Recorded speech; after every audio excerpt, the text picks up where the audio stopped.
George Springer, still a free agent, and we know the Blue Jays have a pretty significant level of interest as we bring in Sportsnet's Arden Zwelling and Ben Nicholson-Smith. So Shai Davidi writes last week that the talks between the Jays and George Springer have, quote, progressed beyond just talking, Arden, which shouldn't surprise us with where the Jays are in their building process. George Springer would fit almost perfectly. But when you see that, quote, progress beyond just talking, what does that mean? Yeah, great reporting by Shai as always. And to me, that means that they've gone beyond just, hey, would you be interested in coming to our market? Are you open to our team? Like, is there a fit here? And they have now gone to actually pitching him on the organization. And it's really interesting how teams are doing that this winter with a pandemic. It's a lot of it's done over Zoom. A lot of it's done virtually. Normally you'd be able to get on a plane and go visit a guy or bring the guy to your facility, for the Blue Jays here in Toronto. And that's obviously a lot harder to do this year. So I would imagine that they are, taking him on tours at the Rogers Center virtually over Zoom and showing him the weight room over video. And I'm sure that they're putting George Springer in touch with various coaches and training staff if he wants to talk to them and get a sense for them. And I think they're really pitching him on just, hey, here's what we can do for your career over the next 8 number of years. Here's how we can allow you to stay healthy and performing at your best on the field. And here is what we are building in Toronto. And here's why we believe we're going to be competitive and a winner. This is what we're going to put around you in Toronto. And here's what your future could look like if you did become a Toronto Blue Jay. So it's a really interesting process that's going right now.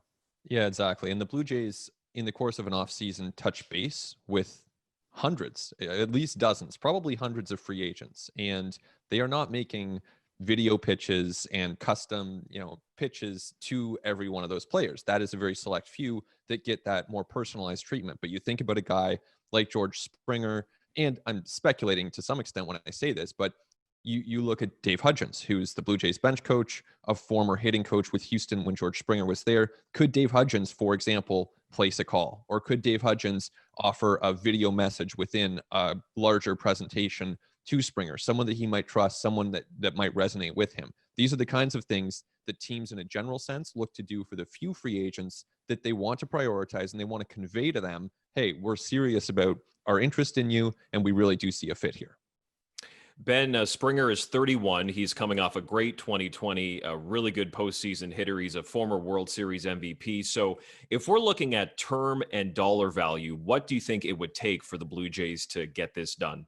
Well, let's start with some baselines that I think Springer should be able to surpass. You look last year at Josh Donaldson, a much older player. He got 92 over 4. You look a couple years ago at JD Martinez, an offensive-only player and someone who brings no value on the defensive side of things, and JD Martinez got 110 over 5. So I think it's very fair to expect that Springer would exceed those markers and maybe pretty comfortably. You look at the projection from MLB Trade Rumors, that was 5 years times 25 for a total of $125 million.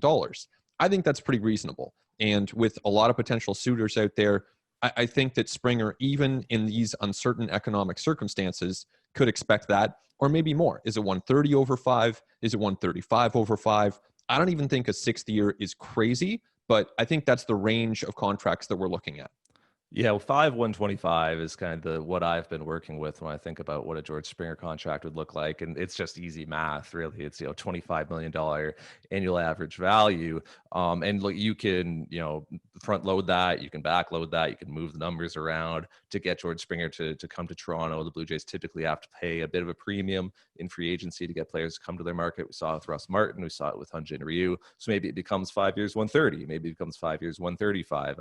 I promise you the Blue Jays will be creative about how they construct that contract and make it appeal to George Springer, whether that's through incentives and awards, bonuses. I mean, there's all kinds of things that you can do, but I think that the 5-year term is what's important here, because we are talking about a guy who's 31. And if you get up to 6 years, 7 years on a contract, I don't know that you really want to be paying an outfielder in his age 37 season.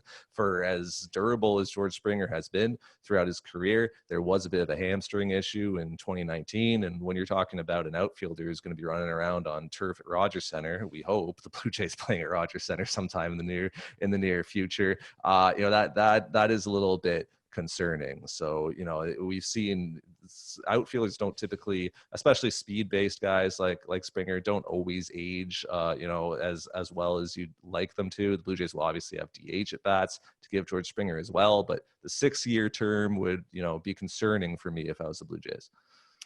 Arden, he is a Connecticut kid, and based on the reporting, he wants to play out east, so that would be good news for the Blue Jays. We know the Mets want to make a big splash. They've been rumored to be in on Springer as well. Do you think there's a couple other teams that would have serious interest and that Springer would want to go to? Some other competitors that the Blue Jays would be facing to get Springer's signature?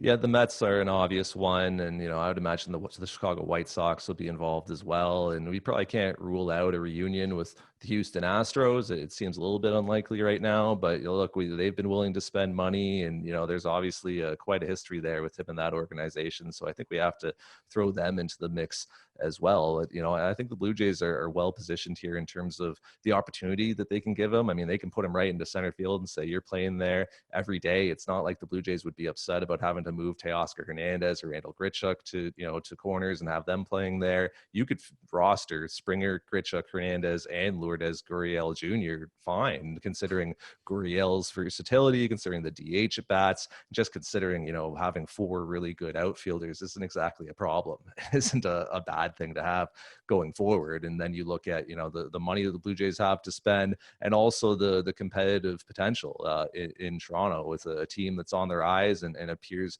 to be getting better with a really strong minor league system feeding up into the major league team. So I think the Blue Jays are well positioned to be competitive in Springer's market if he really is interested in coming to Toronto.